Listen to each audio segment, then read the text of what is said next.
Иако анализите покажуваат подобрување, се уште е неизвестно кога водата во Гостивар повторно ќе биде безбедна за пиење.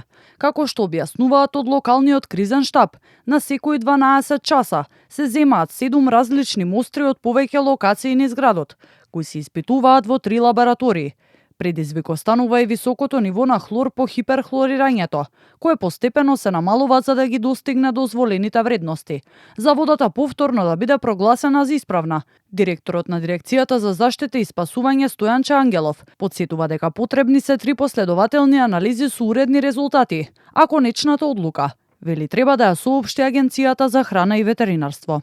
Состојбата се подобрува, но водата се уште не е погодна за пиење и за готвење. Секојдневно се вршат анализи, се земаат примероци и се вршат анализи. Врз основа на тие анализи се носат одлуките. Крајната одлука дали водата е погодна за пиење, односно тргање на забраната, треба да ја направи Агенцијата за храна и ветеринарство, која што впрочем и ја изрече самата забрана. Детали од последните резултати за сега не објавуваат од институциите вклучени во контролите. Агенцијата за храна и ветеринарство, Институтот за јавно здравје и јавното предпријатие Водовод. Министерот за здравство Сашо Клековски претходно најави дека целосната анализа за состојбата со водата во Гостивар се очекува да биде објавена околу 20 август. Во меѓувреме продолжуваат и политичките обвинувања на темата. Од СДСМ велат дека институциите задоцниле со реакцијата и бараат одговорност и јавно објавување на резултатите од анализите. Ова веќе не е само криза, ова е здравствена катастрофа.